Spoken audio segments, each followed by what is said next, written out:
Well, man, we are live, Radio Row, Celebration Bowl head coach T.C. Taylor. Coach, we talked this Flag Media Day. Yeah. You told me how special this team could be. You said you saw it throughout spring, throughout summer. Talk a little bit about some of the adversity y'all faced early this season, man. You know, obviously that loss at Grambling, there were some injuries, quarterback rotation. Yeah. When did it click for you, in your opinion, for this team and reach the potential we see now? Yeah, you know, just the way they responded after that Grambling loss. You know, that was a tough deal. We knew how good of a football team we were going into that game. We wanted to just really, we talked about it all year, dominating the SWAC. And, you know, Grambling had other thoughts that day, but we felt like we beat ourselves. You know, you go down there, you turn the football over 4 times. You can't win football games that way. 2 of those turnovers turned into or 3 actually. I think it was like 17, 21 points or something like that off turnovers. So, but the way they came back after that and was able to put it behind them, and I knew then, I was like, we building something. We got something special here. You know, they just was able to come in. They came in like nothing really happened, and they went back to work. And I told them, you know, we talk about as coaches, and I tell you guys the little things, the things that can get you beat. You know, penalties was big that game as well. You know, and that's the stuff we emphasize. So they got it right after that, and you know, that's why we're on this run right now. I've always said my guy G's a defensive line guy. I think what separates you guys from a lot of FCS programs are the 2 guys on the inside. Yeah. With True Thompson, Jeremiah Williams, man, they wreck game plans for the other team. Talk a little bit about your defensive line, because I thought last year you guys were good. Mm-hmm. This year you guys are elite on the defensive line. Really elite. You talk about those guys, True Thompson, Jeremiah Williams, the thing they're doing on the inside. It's a lot of hidden work that they put on the football field for us. So, you know, with Josh Nobles, the addition of him, you know, the things he's doing, we were blessed to get Josh Nobles in here, a transfer in here that really fell right into our culture. You know, he was a good fit for us. But Jeremiah and True, the thing about this game so significant, they know what this is like. You know, they was here, they was a part of that team, so they know what this is like. But they're studs. You know, they push each other all year long. In the weight room, they work out together. And it's a kind of competition to get to the quarterback between the two. Yeah. You know, and they out there having fun at the same time. But I said it at SWAC Media today, this defense is dominant. You know, this defensive line, it starts right there. You know, and we're able to roll a lot of guys. This is a lot of guys able to play over there. You know, we built the depth over there. And like you said, from last year's defensive line, it was a talented group. But right now they're playing at an elite level, you know. And I challenge them each and every game by getting to the quarterback. Yeah. You know, if we can get him off their platform, you know, get him to move around in the pocket, you know, those guys on the edge are going to be able to finish the job. But that's what you see with those 2 inside guys. They're really controlling the line of scrimmage and making it tough for teams to run the football on us. They're doing a great job in there, but they're vets. They just, you know, when you get to this point of that where they've seen a lot of football, played a lot of football, but they're vets right now, and you just see them doing it each and every weekend. Yeah. When you look at South Carolina State, they bring a lot of different things to the table. Pass rush, Eric Phoenix is playing at a high level, wide receiving core is super deep. Yep. Talk a little bit about the challenges they're going to present for you guys tomorrow. I just told our team this was Sunday after we won the SWAC championship game, just go play our game. We never really be worried a lot about what's on the other side of the field. If we're playing our game, it's going to be tough for teams to deal with what we got too. But a lot of respect for South Carolina State to get here to this point. Great quarterback. Like you said, the receiving core is really elite. They got some guys on that defensive line that can move around as well. So it's the same things we emphasize each and every week. You know, the turnovers, playing for 4 quarters of football, you know, make the adjustments at halftime, and let's see where we at in the 4th quarter. Man, coming into this season, I loved your roster. I just love the roster. I was talking. Me and Zach been talking about that for a minute. I love the roster. There's a guy that y'all got that was at Jackson first, went to Alcorn, came back. So I don't. And Zach can tell you, a lot of people don't understand. They look at the stat sheet, and that's how they try to judge this young man. Mm-hmm. I'm a film guy. Yeah. He's a film guy. Yeah. I love Rob McDaniel.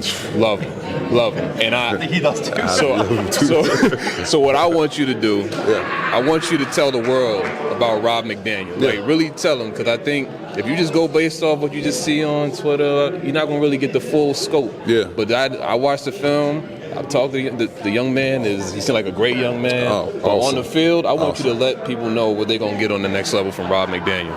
A tremendous athlete. You know, the dude is unbelievable to watch him play the game. Starting off, you know, we recruited Rob in 2019, and he came to Jackson State. I had an injury, you know, and I think it was an ankle injury. So he, you know, decided to move on, went to Gulf Coast Community College.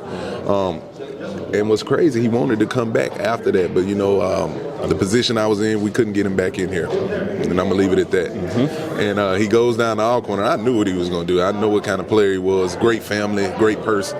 He does his time down there. Actually, my first year, last year, we're playing against him, and he killed us. He destroyed that game. He took the physicality he brought to that game. I was like, I want that here. And it just so happened when we finished that game, we're going into the off season. That's the last game. He goes into the portal. I'm not knowing at the time that his whole mindset is getting back to Jackson State. So when we get the call, I'm like, I'll come get you. I'll come get you. I'll come get you. I know what type of player you are, but not only that, you take the football and sit aside the type of person he is, man. And just humble guy, a guy that listens to gospel before the game. That's just what he is. But you wouldn't think that the way he plays the game. For sure. He showed me a lot this last game to put him at corner. And to go out there and, 2 picks in that game, just dominated at the corner position. I'm like, wow. But you got scouts that come in here that love him at Will Backer. So, and I told him, I talked to a scout the other day. I was like, did you see what he did at corner? He was like, Coach, you just got a football player. Have a football period. Player. That's what Rob McDaniel is. He's a good football player, great teammate, great leader. He speaks when he needs to, but the dude is loving to play football right now. And he has a very bright future. I love that, man. And we got one more guy I'm high on. I know Zach loves him too. This little battering ram you got in the backfield.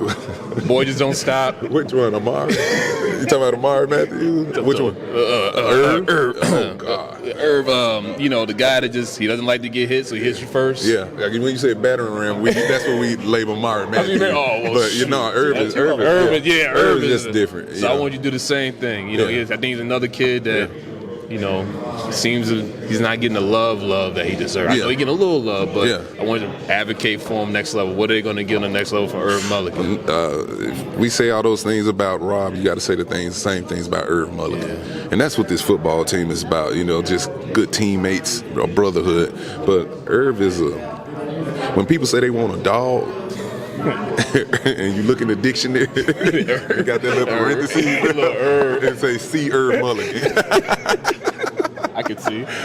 See Irv Mulligan. Sure. He turns into something different. When you guys get the chance to talk to him, if you look at him over there now, he's just cool, calm, collected. Confident guy. But on game days, it's something different. You see the word violence. He runs with a violence that I've never seen, from a lot of players. And I played with one of the greats at Jackson State, District Wright. And, that was the last time I seen that kind of violence. But his violence has that top-end home run speed with it. You can throw him the football. He just does so much. But a great leader on that offense, when he talks, everybody shuts up. Sometimes I'd step back. But great football player, great home run hitter. Dude that's ready for the pros. He's ready for the pros. He is going to be a great NFL running back, and he believes that. And everything he told me when we were recruiting him out of the portal as well from Wofford, he said, Coach, I'm coming to win a championship. I'm coming to be a leader. I'm coming to get it right. Also, too, let me say this about Irv. People don't know he has a story. The things that he's been through just this year alone, with the loss of two family members this year alone. And to see him still strap it up and go out there and do it every weekend, every day, I tip my hat to him, man. Great young man. The last question, Coach. I was at the SWAT championship last week, and I saw the emotion overcome you, man, on that sideline when that clock hit 0. Yeah. Talk about what it would mean to end the journey tomorrow with that ice bath, winning the national championship. Yeah. That ice bath kind of getting, you get tired of that. Almost got sick last week, but nah, I mean, dude, when it hit me about 4 minutes. We in control of the game. 4 minutes left, and I'm just standing there on that 40-yard line, this is about to happen. We about to be champs. We always talked about the East Division champ, but then when I told him, I said that SWAC champ and that national champ gonna hit a little different. And just to take all that in, I'm looking over there at my son and my wife and all them, look back, my mom them up there in the box, and she applauding me, and I'm looking at these dudes, the looks on their faces. it just hit me, you know, and no different tomorrow. You know, I was just telling him we just finished a walkthrough in that stadium, and we coming out that tunnel finna go get on that bus. And what I say, you remember this walk the last time we were here? We walked out and we was losers. We were still looking at people celebrate. So tomorrow we're gonna get this right. You know, I want to take some of that confetti home with me this year. But you know, if the SWAC championship was an emotional deal, this is gonna be something on a whole nother level because there's no more ball left. You know, there's no more ball left. That's what I was telling them guys in that game last weekend. Like, dude, this can't be the last time we put on these pads and it's still ball left. You know, like, let's go get it. But then tomorrow, when there's no more ball left, you're the champions. You just got to sit back and take it all in and just enjoy. You know, and I also, too, to add that, it's huge for the city of Jackson. You know, to bring back a natty, you know, get off that plane on tomorrow night and have that national championship trophy. That's something that they can never take from you. Coach, I appreciate it. It's always great talking to you, man. Good luck tomorrow. Thank you guys, man. I appreciate y'all.